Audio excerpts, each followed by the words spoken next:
Good evening, everyone. Welcome to Two Real Cryptid Legends with Darrell, Denton, Ron Morehead, and myself, your moderator, host, and segment producer. We are broadcasting live here on the United Public Radio Network 105.3 FM from the Gulf Coast, 107.7 FM from beautiful New Orleans. Tonight's topic, examining and discussing the differences among Bigfoot. So this would be great for the novice, and for you pros out there, maybe chime in and give us your input and join in the conversation with Darrell and Ron. Hi. Hey, thank you, Michelle. Oh, you're very I welcome. can't hear anything. What? No. Don't fudge with me.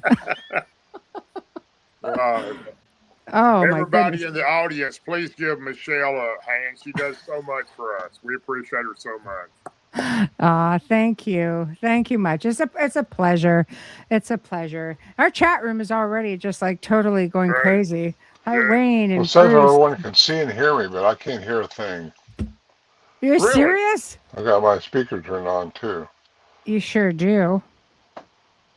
Oh, really? You can't hear us at all? We were just talking. You can't hear us? No? Charades. Sounds like. Oh, okay. Yeah. We log out and log back in? Yes. Okay. Okay. That sounds good. Go ahead. We'll be right here. We'll be right here. We're We just have going a segment accident occasionally here. It's not. I don't know. It could happen. We were all just talking literally like a minute ago and That's pretty great. totally on with it. But in the meantime, we'll say hi to everybody. So we've got, hello, Wayne. How are you? We've got Bruce. Hello. We've got Kat from Paranormal Heart. Hello. Can you hear us now? Yes. I mean, yeah. Yes. Bizarre. Ready. It's so bizarre. It's awesome. Honestly. Hello, Heidi. We're just chiming in while we were Hello, waiting Heidi. for you. Yeah. Thanks So- everybody for coming on. Okay. And they're saying they can hear everybody just fine. So thank you, Al. You're very welcome, Bruce. Thank you. We really appreciate you all tuning in. And tonight we thought it would be a lot of fun. And of course, that's, these guys, they make up what they want to talk about. This is not on me. So if it goes bad, it's not on me. Anyway, I'm kidding. I know it's not going to go bad. But the differences between, I guess, I'll say, among the different Bigfoot. So whether you're a novice or a pro, do you want to take it from a novice standpoint? So just somebody who maybe accidentally might just be getting into it or may accidentally venture into a Bigfoot territory. They need to know what to look for. So where do you guys want to start with this? Common differences. How about that? That's Well, fine. Go ahead, Ron. Can we all agree that the caveman used to be here? We can all agree to that. It used to be a Neanderthal, right? Neanderthal.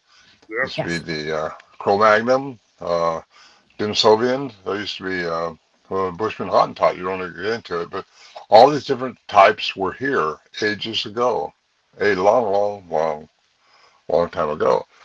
So aliens, can we all believe that aliens have been around? You bet. Okay.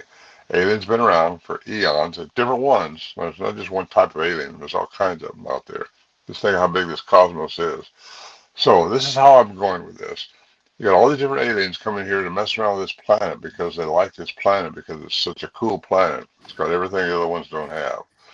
So they have messed with the different type of troglodytes, different type of cavemans, created different types of beings that they wanted to do. And that's where I think the different types came from. Some of them have just evolved right up through there. Some of them have been manipulated by the genetic manipulation by different aliens, and depends on their agenda what they made. So, you got some with long arms, some with cellular crest, some with not cellular crest. And I've been all over the world with this, just getting all these different things going. So I just think there's different types of these things. In fact, I'm quite sure of it. You got the one in Nepal, which is a lot smaller, a little bulkier, but he's smaller. And you got I think that was called the rain pendak, isn't it? In Nepal? Is it Nepal that has the rain pendeck? I think that's a Yeti in Nepal. Oh Okay. wait, I'm not. No wait, I'm in LA. Anyway, you know where I'm going with this. Yeah, I know where you're going. Yeah. Yeah, there's different types that way. I believe, and also I've interviewed people from all over the world, really different countries I've been in, and they all have different views of these things, what they look like and what they did, and some would have different attributes than others. So that's where I go with it, and that's what I'm sticking to because I just believe it. And I believe it too. my passion on this thing has been a lifetime passion, and I'm just willing to learn anything. And I love it. People chime in on this thing and tell me what they think and what they've seen because you got the skunk ape in Florida, you got the urine in China, you got all these different countries have different names for these things, The and Yowie. that's because yeah, the alley, and you got the wild man in Siberia, they call it. That's what I was taken into where he was supposedly seen in a cave. So it's really interesting when you start looking at it. You have to open up your mind though and think of all the different things that could be out there. And I just think there's a lot of differences in these things from all over the world, and from even within this continent we're in right now. I Yeah, just think, 100%. I believe yeah, that. You know, back hmm when I had my first sighting, there weren't any radio shows or any podcasts or groups to belong to. You really much had to keep yourself quiet because you couldn't tell people because they didn't believe you or they thought we were crazy. And I went to a library back in that day and I started looking for books about these creatures. And I found a book that said the top 10 Bigfoot. And I never had an idea that there was that many of them. I'm sure there's probably more than 10. I know there probably is, but this particular book had 10 different types listed just in the United States. So, wow. You also got the element of crossbreed with indigenous people, which makes yep, some of them different than others. Because that's what I think that's how I relate the Patterson film because the Patterson tracks were different than the tracks we had in the Sierras. We seen our trackways year after year up there. It wasn't like it was just one track ever. We found these trackways, and it always puzzled me. Why is our tracks so different? Now, Dr. Meldrum, he asked me if he could study our tracks one time, and I asked Al Berry about it. He's an investigator prairie. He said, there's no upside to that. We're talking about the voices here, not the tracks, because what Jeff would have done, and I am quite sure of it, I know Jeff pretty well, he would have compared it to the Patterson track, which has the morsel. mid-tarsal break and Yeah, looks really human-like, very arched. And I know I got one of those tracks, and Bob Gibbon gave it to me. And it's just, it's different. Our tracks are very splayed. They're very five-toed right across. Hard to tell a right foot from a left foot. They walk one in front of the other. Mm. And we found them in snow. We found them in decomposed granite. We found them around our camp in the dust. Just they've always been the same, even the small ones when there was a little one around. And I just think that a lot of the things that people are seeing are really hybridized more so than anything else because um, they did crossbred with indigenous people over the eons of time, and that stories go back in Native American lore way back how they used to take their women. So Mhm. sure. there you go.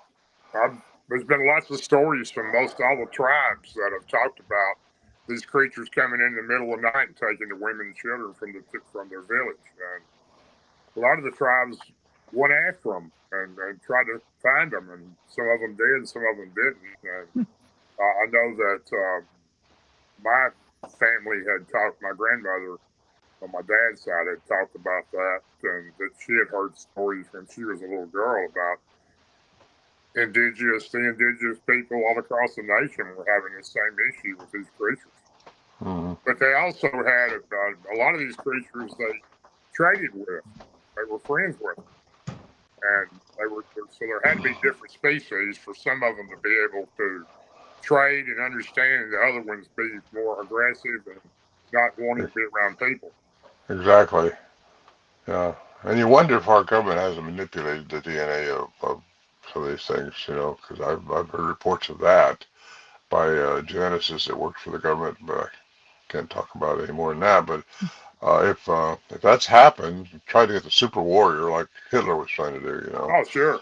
And I definitely believe that's one of them. yeah, and at certain frequencies, you'll bring them in and tune them in, and anyway, it just goes on and on. There's so much history that people just seem to don't want to grab a hold of sometimes. But there's so much out there, and the more you look, the better it gets, and the more you want to keep looking, and that's where I'm at.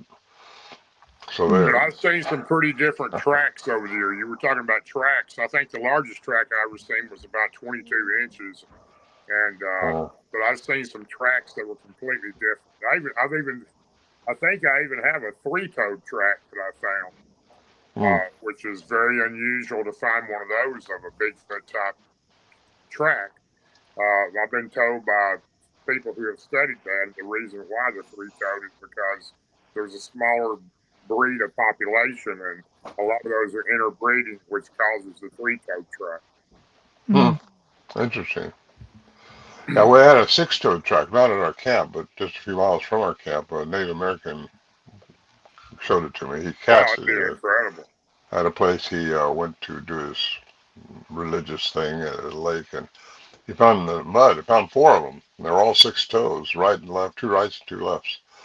And he brought one in and showed it to me, just because. And anyway, I got a picture of that too. It's kind of cool. 6 toes. So that suggests crossbreeding. Of course, some of them have 6 fingers, double-rolled teeth too, according to legends. But I've never seen a skeleton, so I don't know.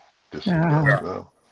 Yeah, a lot of people say that the jugway, some of the jugway have 6 toes and 6 fingers and double row of teeth. Yeah, well, that's the giants in the old. Yeah.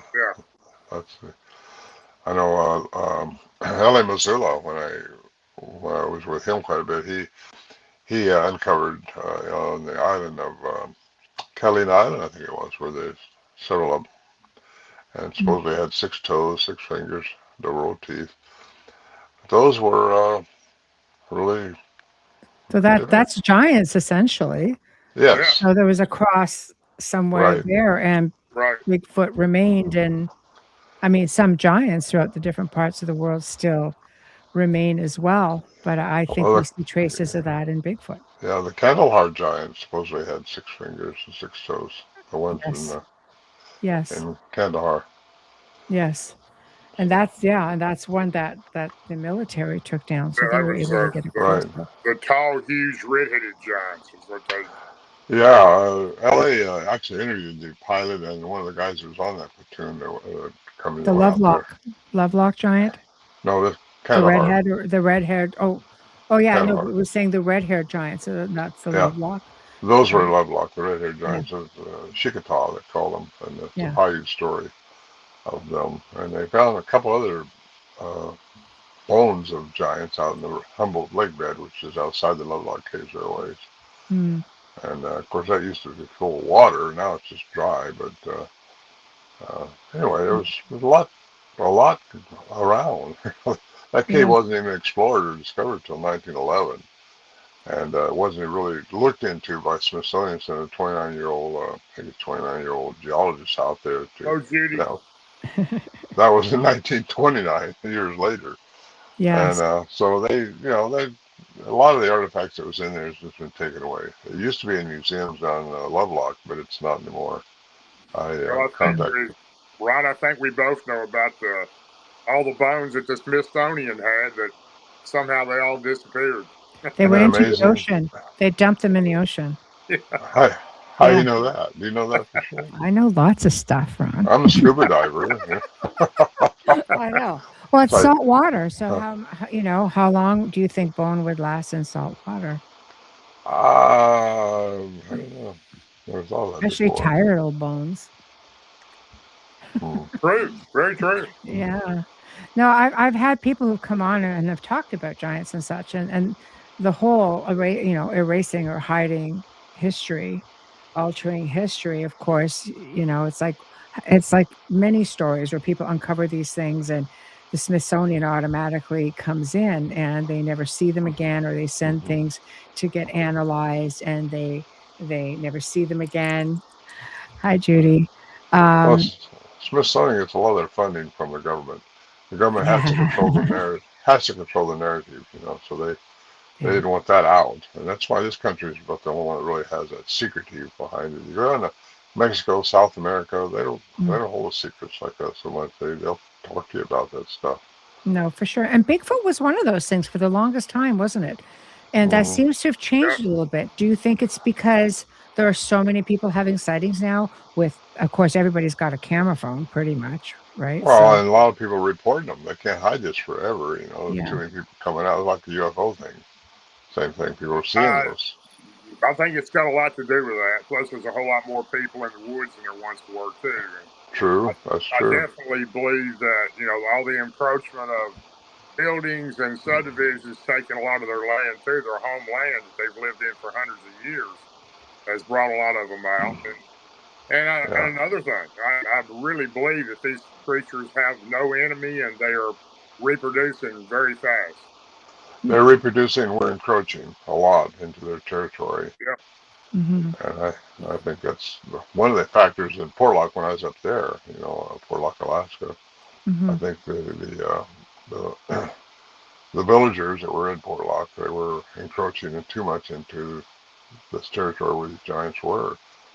And I know the clear cutting up there had really gone a lot in years past. I could see that. Mm. They Yeah. were overfishing from the pictures I saw, because it happened in the late 1940s and early 50s. That's when they abandoned the village. And a lot of that was, I think, because they were just not respecting the land. And we don't respect it nowadays. I mean, look at us. We're messing a lot of things up. And we got to change all that. That's what we're here for. I agree. Yeah. Which is probably why they keep to themselves for the most part. I mean, we're destructive. Yeah. We are. Mankind, especially the human race, a lot of people just want to kill them, too. I mean, they want to shoot these creatures. So, for no reason at all, they just want to. And they kill what they don't understand. Exactly. Yeah. Yeah. Makes no sense. Well, people think they're going to get, the $1 million paycheck if they come in with a Bigfoot and say, here. I think the government would probably be at your back door as soon as you made the phone call. So, yeah. Right. So what out of the different Bigfoot that are out there, what is the one that would be closest to maybe primitive, and what would be the one, it's a two-part question, and what would be the one closest to the human side?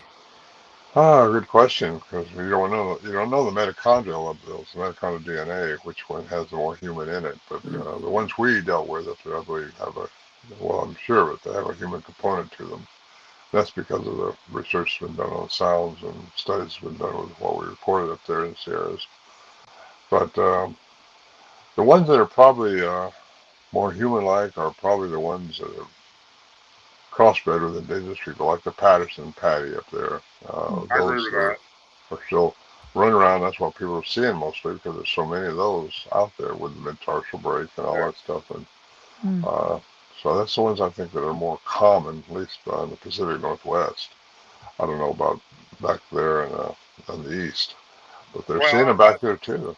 I believe I've seen 4 or 5 different types myself. The first type being what's called the number 2 on the, going by the book that I went by, a guide back in the 90s when I looked it up. There was no other place to go, and the number 2 was called the wood booger, and it looked completely different than any of the other ones I've seen. The number 3 and number 4 were very similar. They look more like the Patterson Gimlin type. I think those are the ones I was friends with on the river for nearly 5 years, and they looked a lot human. They look more human than the other ones I've seen.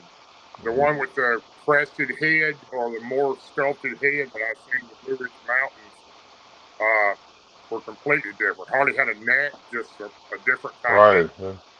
And that was kind of a number 6 or 7 by that book. Those look similar in appearance. My question is going to be, we had Dr. Melvin Kitchen on here not long ago, and Robin Haynes, and the fact was brought up that these creatures the Bigfoot may be breeding with dog man. that's going to be a whole different type creature. Land between the lakes. You know about that. Oh yeah, I know very well about that. But I'm not sure that I've ever seen a Bigfoot and a dog man bred together, that particular creature. So I'm not sure that I've ever seen that type of creature. There's not anything that would surprise me nowadays. You know Nope, that. Just, not at I all. mean, there's so much out there, and just things we don't see with our limited visibility, light frequency. I just a lot going on, and we don't see a lot of it because I think they can. Well, they've learned how. Some of them have learned how to change their matter into energy. Because we all are energy, but we see the matter, we see the biological form things. But can that 100%. form change into energy? Yes, it can. We've talked about that before in previous episodes. But mass and energy are interchangeable. And if you reach the right frequency, you can change it. And that's how I think these things. That may be the reason I had this whole experience that I had this year. Is just so I could talk about the scope of the frequency. We don't know just what the scope is, but we do know, I do know now anyway, that sound, a regular tone at the 49th octave will turn into light, energy only.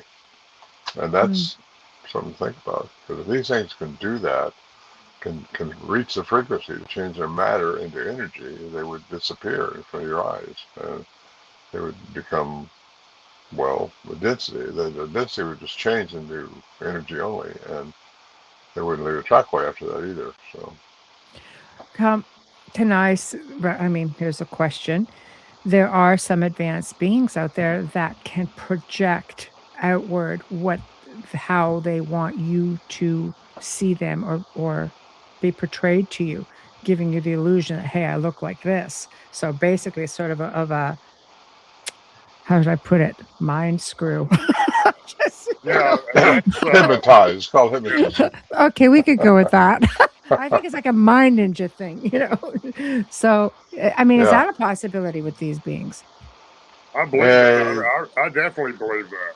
I Could know. be. I think they can do that. Well, Like yeah, they illusion. can do that. The thing is, when we were at the Sierra camp, sometimes there was 5 or 6 of us in that shelter, and when these things would be out there. Now they had to make us all hear the same thing or think the same thing all at once, which means they'd have to send out the frequency that would interfere with us all like that. And so they either did that out there, which tore our camp apart, which they didn't do because we looked out there later and nothing changed. But they either did that or they made us think we heard that. And that's mind speak, which is quantum entanglement. So there's a reason for it all. It's just, gosh, it goes deep and way down the rabbit hole. They just don't know where to put some of that stuff other than just try to. Yeah, because some of the ET know how to do that. It's like illusion. Yeah. Well, you wonder too how many people. Our brain is conditioned to fill in the blanks, as we know. And if we see a bear and want to see a Bigfoot, you might just think, well, I've seen a Bigfoot. Well, it was really a bear standing on 2 legs. Your brain will try to fill in the blanks of what it does know.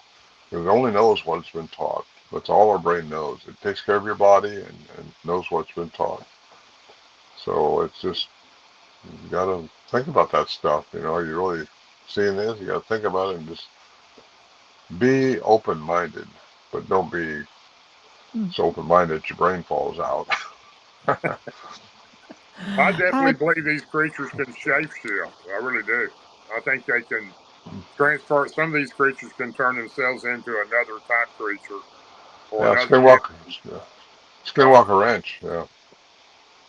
I've had some pretty weird experiences deep in the woods with some of these different type Bigfoot, and a lot of occurrences with stuff going on in the woods with orbs near these creatures, other animals that I haven't seen in the woods before. Very strange.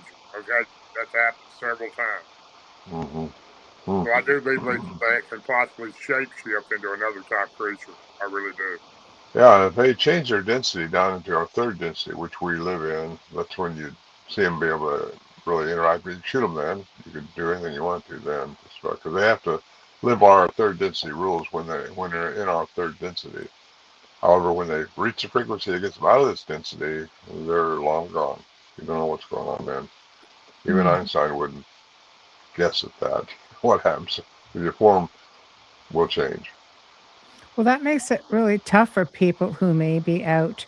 And again, I'm going to come across from a novice standpoint because, people who go Good. actively looking for Bigfoot pretty much have an idea, the do's and the don'ts. But let's say you're coming into an area and you have no idea. You just kind of stumble into a territory, perhaps.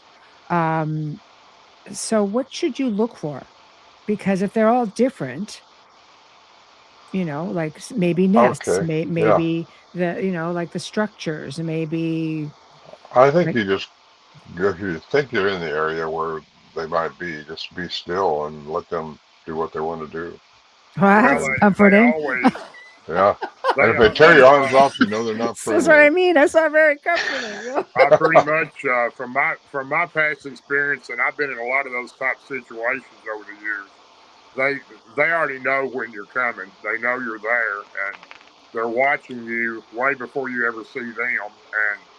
And you never find them; they find you, and that's a true statement.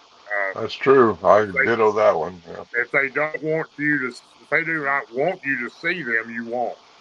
And they do pick up on your inner being of your intentions of being there. I 100% believe that. When I first started doing this, I used to go into the woods. I'd sit down.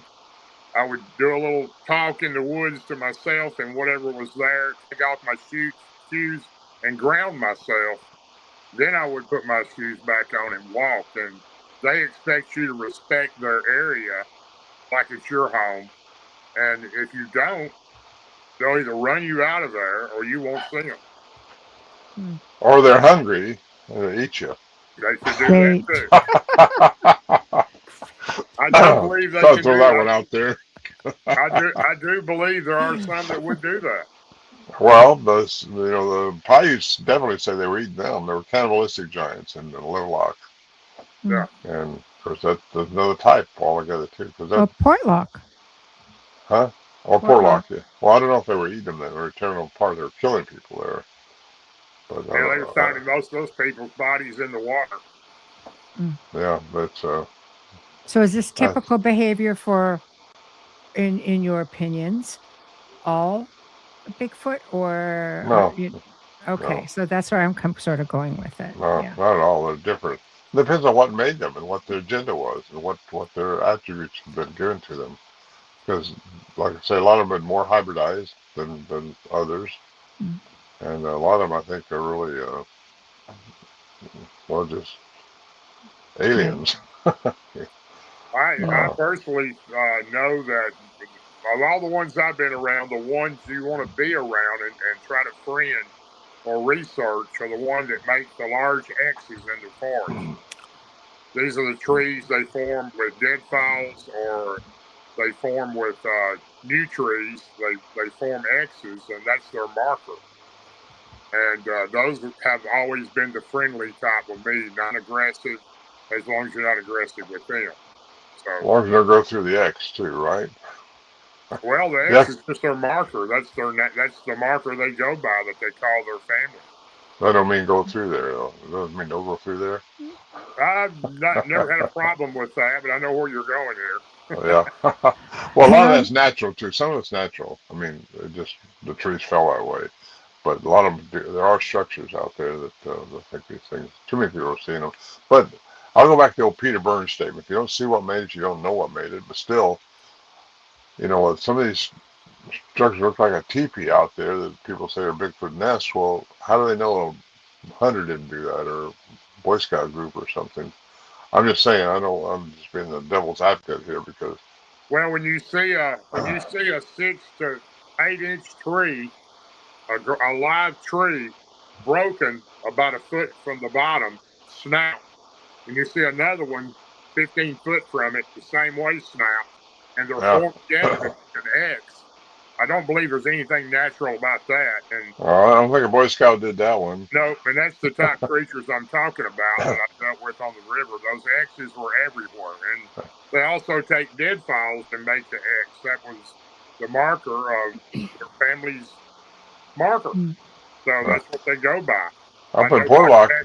Dr. Matthew Johnson calls them the Xanu, Xanue, and I've never heard the creatures tell me that, but I can see how that could probably work. Up in Big Portlock. hello to Martin Groves. Hey, Mark, Martin. what's up, brother? Martin. Golly, What's up, Martin. brother? Hey, Yeah. miss you, buddy. Good Hope to to see see you, you. There brother. it is. Hope to see you soon on our Yeah, he expedition. says hope to go to Portlock with my brothers Ron and Darrell. in We was May. going to do that here a couple of We're years going to ago. do it, brother. There we go. So, right. Okay. So, I mean, there are some things that are pretty much all the same, like the certain structures. It's just using common sense. That's what could it be. So, when you're looking at the, the teepee type structures, which are like big, heavy, way up there, you'd have to be one heck of a Boy Scout or one heck of a climber. Well, I'll tell you what, we've seen a tree. I've seen a tree, the temperature one up in Portlock, which was that big around. I mean, it was 18 inches round, across Love it. you, And brother. it was popped off and up to about 15, 20 feet high. Just Yes. broke off. The weather did not do what I saw. It just was really, something broke it that way. And we saw a big track underneath it. So anyway, I'm just saying, they do Yes. mess Agree with with that. trees. Yeah. Yes. And So they will let's. also make twists on trees. They'll take a tree branch 10 foot off the ground, 2 or 3 inches, and they'll twist it. Really unbelievable the strength it takes to twist a limb like that. Those are markers to mark their territory.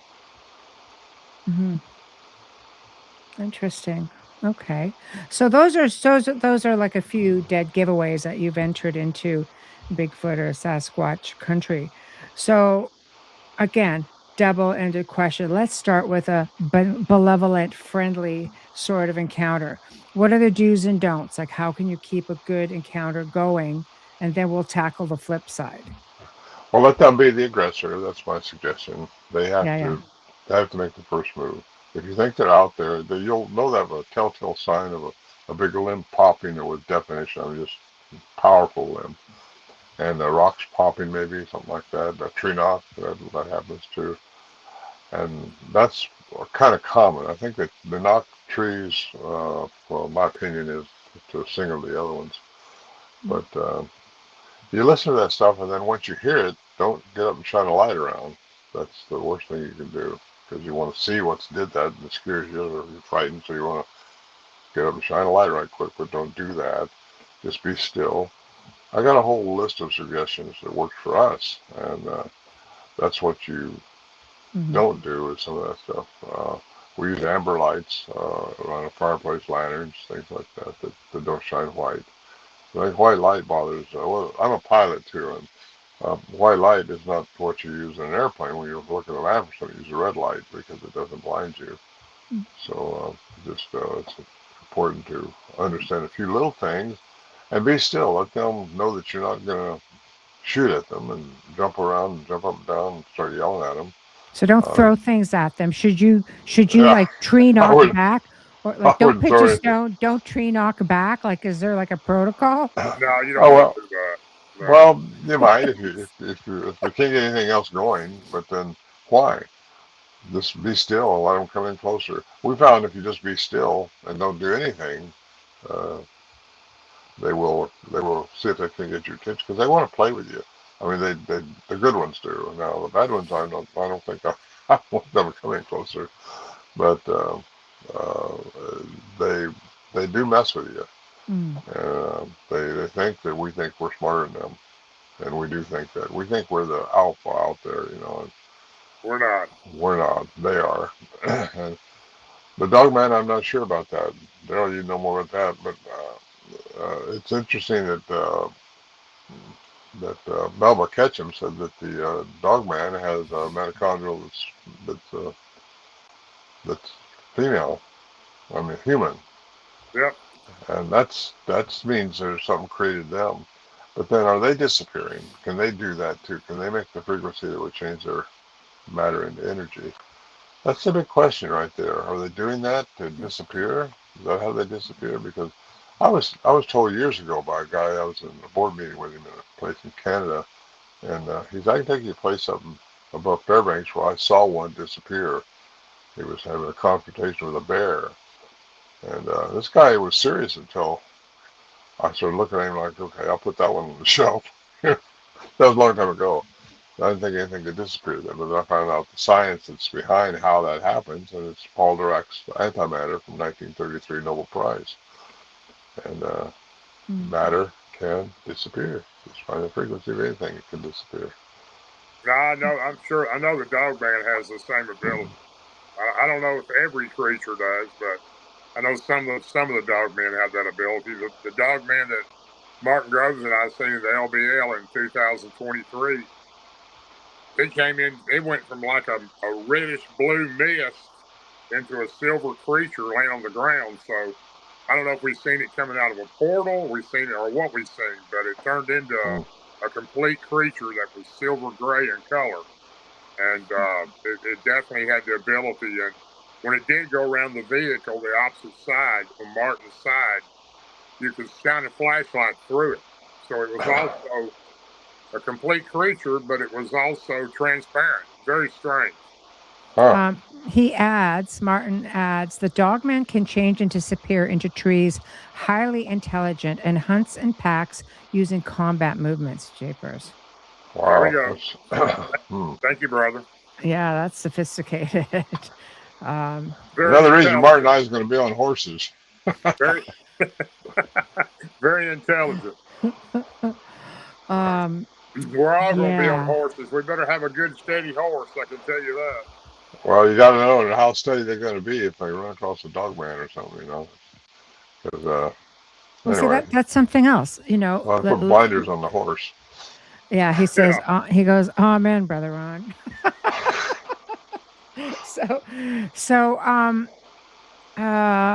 So Kevin says the 3 Bigfoot I saw moving through the trees were translucent, looking, and then vanished in the trees. I can believe that. Trees have energy. They live in the trees.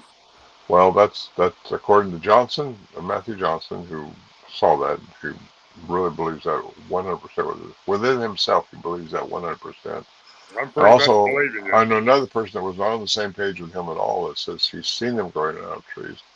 I've heard this over and over again. That's what got me into studying trees, because so many sightings were around trees that are being cut, clear cuts especially. And that's why I wonder about this portlock thing, because it was being clear cut years and years ago. You can see a new growth from 40 years ago, 50 or 60. Wow, long time ago. Long time ago. Question. She goes, can they influence technology, such as stopping your car like a UFO can do, for example? I think so. Well, I know they can drain your batteries. I know that for sure. I've had my watch drain, my cell phone, and my light and camera. So I'm sure they can. Well, if they can find the frequency of anything, you can change what it's doing. It's matter. So if they know electrical things are very interesting to think about, because you see a lot of people report seeing these things along power lines where transformers are. Up there are batteries that go dead sometimes, and not sometimes, but quite often, really. In fact, Scott Nelson, the cryptolinguist, took up there. He took a bunch of batteries. They were all dead, and they were new. You know, I had a brand new lithium battery one night when one of these things was out there, and they were just dead. So can they do that? Al Berry mentioned this in my first CD I produced with him, and he said his tape recorder the battery was dead. He related it to just real cold weather, because it was very cold out there then. But I wonder sometimes if that was really what happened. I think you're right, Ron. I don't think it had anything to do with the cold weather. Well, you know, actually, don't they say keep batteries in the refrigerator?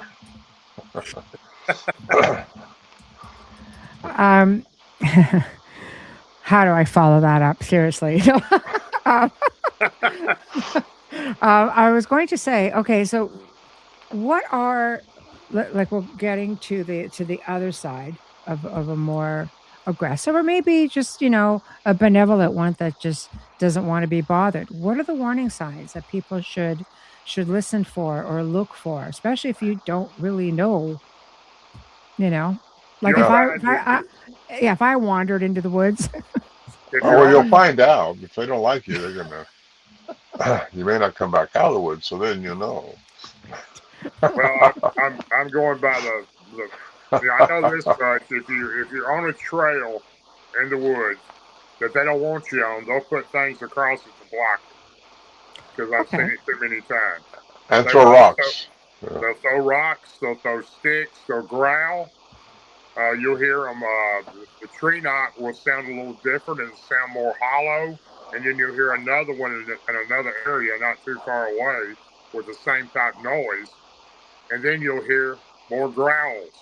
And they'll close in on you a little bit to try to run you out of there if they don't want you in there. And you'll be wanting to go because it's not very it's not a very good feeling when they get angry at you and don't want you in the area. So And you can get a sick feeling too. you can get zapped. You cannot be able to move your legs. Your stomach will be feeling upset, and you'll have a headache. The infrasound thing. I've been zapped or infrasounded twice by Bigfoot and once by Dogman. I've been hit with that twice. I think it's infrasound. That's what scientists tell me. Because infrasound does affect human emotions and human physiology. So, yeah, I've been hit by that twice at the Sierra camp, and it was just I can't even explain the feeling. It's just like I never got sick. That didn't happen to me, but I got stopped. Me and the other guy too just got froze, and we weren't talking to each other about anything. But we knew we were close to one of these things. We knew we had to be behind this big tree, and we were going to see him run away, right? Well, he didn't run away. He just stayed there and played with us, and finally we had to just turn around and go back into the shelter, which we did. And as soon as we got back inside, he closed the door. He started mouthing off again. They toy with you. They do. They just mess with us. Yeah, because they have can. a mischievous way about them when they want to play with you. That's for sure. And, yeah. Well, you don't realize at the time. You think everything's serious, but yeah. we were serious up there. But it was just I don't think they were. They were seriously messing with us. We have two. Oh, sorry. I see Bruce Brown's question there. I definitely think the females are more friendly. I guess I agree with that. Yes. Yeah, he says easier to interact with what's call thoughts. The female. Yeah. Okay. In fact, I think the females are actually hold the males down from running you off. In fact, says, I think you're right. I agree. Well, the Sasquatch Chronicles, episode 515 from Wes's, Sasquatch Chronicles, the lady he interviewed on there who saw one, she was a business person from the UK over in Monterey, and she was out on the beach going to watch to get the sunset. So she had a camera with her sitting up on the rocks waiting for the sun to go down. And those who've heard that know what I'm talking about. But she's seen 5 of them, 2 adolescents and 2 females and a male, walking up the beach. And she just sit there still, couldn't believe her eyes, had nothing Bigfoot about her at all. She's a linguist actually from the UK. Fluent in 7 languages, by the way. And I interviewed her personally after Wes did. And she drew me a picture of what it looked like because she watched him for a while. And finally, she said, I got to get a picture of this. She took her camera, which she had in her hand anyway. She took the lens cover off. She was there to take a picture of the sunset. That's all she went there for. And she said the male was out in the water, picking up seaweed, throwing it back to the females, and they were doing something to it. She didn't know what, but she started trying to take a picture. She dropped her lens cover, and the male heard it, caught their attention. He started screaming at her and started coming out of the water, and it scared her so bad she passed out. This is all in, you can listen to this whole interview by Wes, and I got a little bit more out of her. Where was that at? Monterey Beach? Yeah. Wow, that's amazing. I haven't heard that one. Oh, 515, Sasquatch Chronicles. Really good. She's really an intelligent lady, and she just had that happen, and she didn't know what to do with it. She called the police. They covered it up, so they said bear. Well, all that stuff. Yeah, same old stuff we always. They won't let that out, or mess up their tourism, messes up everything. Nobody wanted to go to the beach after that. So she passed out. She passed out, but she said it was screaming at her. She said the reason I got this part because the females, she said, stopped him. She said, I feel like I would have been dead if she hadn't stopped him. And so I think the females they know about the non-interference, leave us alone stuff. The males just want you away from their family. The juveniles too, for sure. Yes, yeah. Next question from Judy. What does the asterisk structure mean? Well, it means there used to be a gold operation there. I don't know. Oh, I have a belief on that, but I haven't been able to talk to one and speak in English with one to know for sure. But I know it's definitely a special marker, and it has something to do with the young. I know that much because I was shown by example on the backside of trees where the bark was torn off. That was also a marker along with the asterisk, not to go past that area. It was like a fence around your house. And that's what I was told. So, if you ever learn to communicate with these things, they can tell you a lot of these things. It gives a lot of answers. I wish I could have got more out of the ones I was with. But I wish we had taken our event more seriously and more. Well, I wish I knew what I knew. I wish I knew then what I think I know now. I'd have done it differently. It's never too late. Well, don't say that. Judy says we found one on our property. Oh, Astrid? Is there, I was serious about the gold. Is there a history of gold there?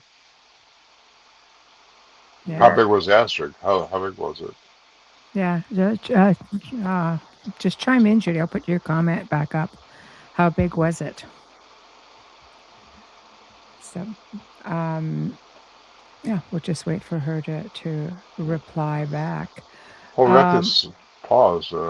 Anybody got any suggestions on what they'd like us to talk about? You mention this every time, Michelle, but I thought I'd mention it too. Yeah. We're open to options. We love this right here. What we do. That's what we're for. Darren and I. We're just Darrell and I. We're wanting to share what we think we know about what we've encountered, because we have experienced them. Both of us have, and we have some information that hopefully will help somebody else. And that's what we're all about. That's what my passion is. 100%. For doing this for so long, and we're all here to learn. Yeah. If we keep learning, hopefully. So. And we speak at these events, and we talk on these podcasts quite often. Him and I both, the different ones, and it's just I enjoy it. I mean, it's really what I think I'm for now, because 3 feet tall. It was definitely a marker. Yeah. 3 feet tall. Yeah, a marker then. It's a friendly marker. It's not anything bad. The stick I know when they put a stick in the ground, it has a curve on top, like a broken limb. That's a marker you want to stay away from the area, because they showed me that on the river. Shows we also have 3 X's and arches everywhere. That's good. That's very good. You have the good ones. That's refreshing, isn't it, Judy? You have the good ones that are non-aggressive. That's what I've learned. Yes. And yes, as Ron was saying, we would love to hear your thoughts, your comments, your questions. You can, comment on any of the show links that you see. You can reach out to either of the guys. They can reach it out to me. You can message me at, Michelle Desrochers contact@gmail.com. And I am happy to make sure it ends up in one of the shows somewhere. Or we could just do a show all around it. So you just never know. That's good. Martin says, Ron and Darrell, what do you both think about the rock cairns that appear not to be human-made? Rock what? Cairns. CAIRNS. I'm the rookie. Don't look to me for an answer. Well, we've talked about this. I've talked about this with Martin before, and quite frankly, there's a lot of things that it could be, but I don't really know. It'd be nothing but speculation. So,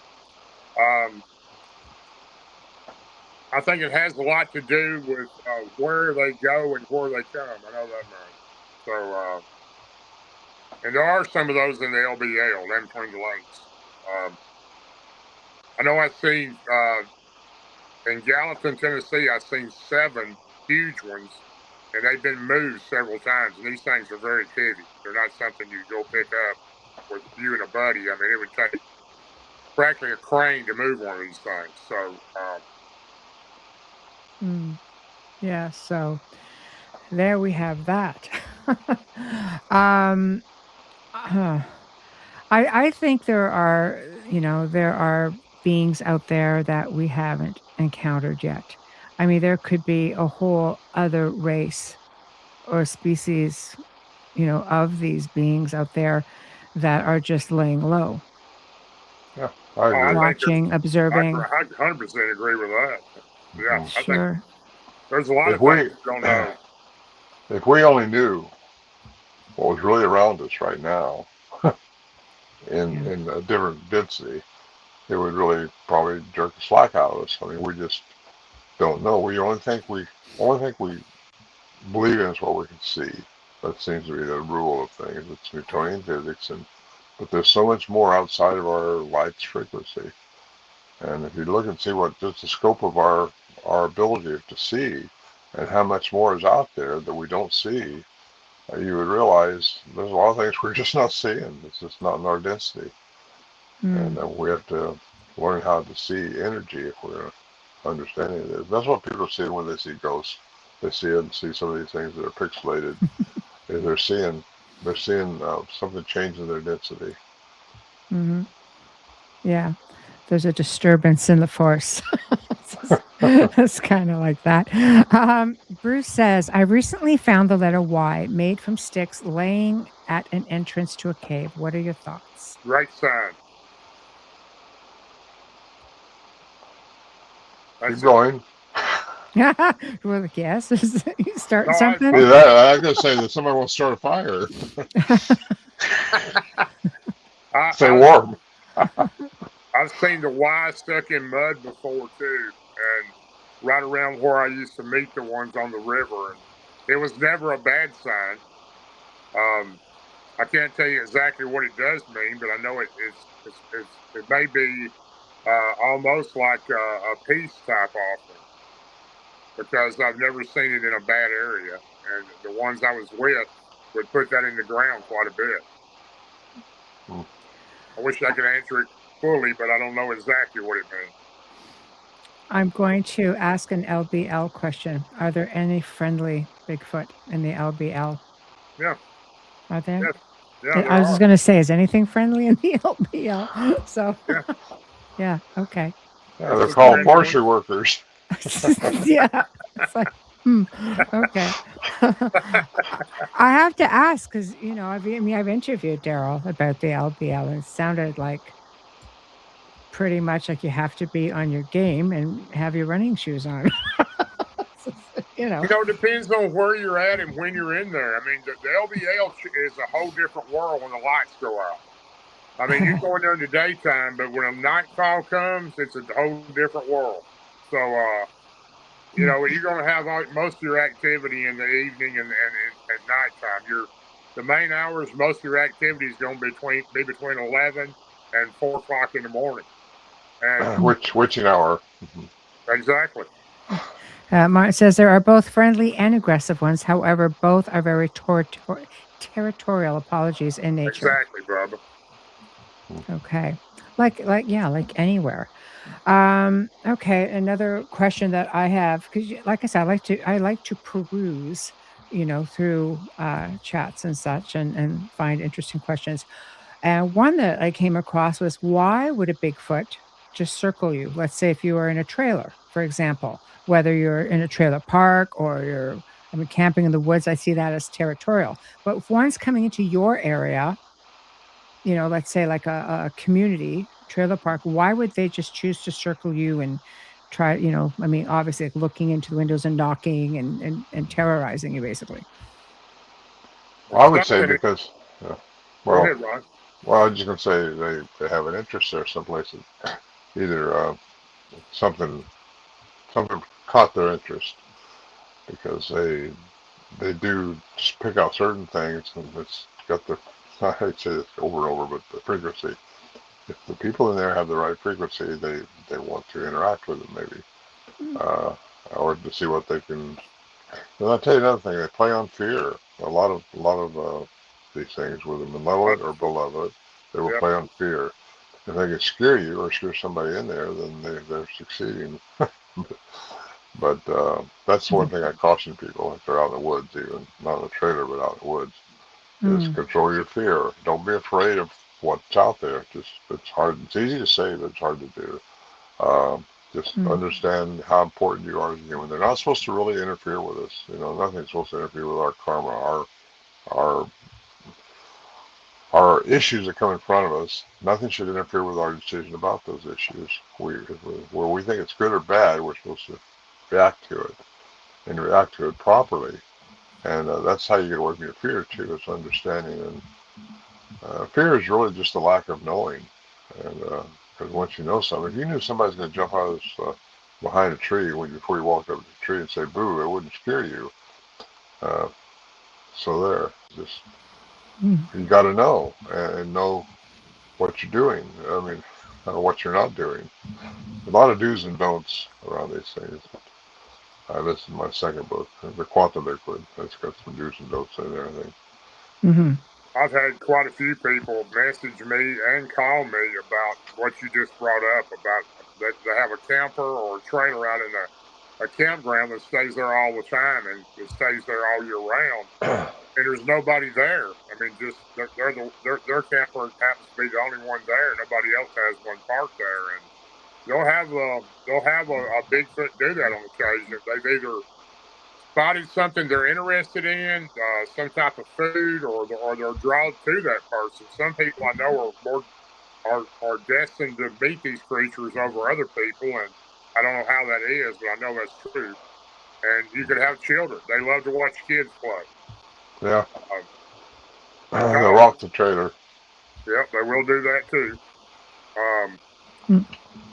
Very nice.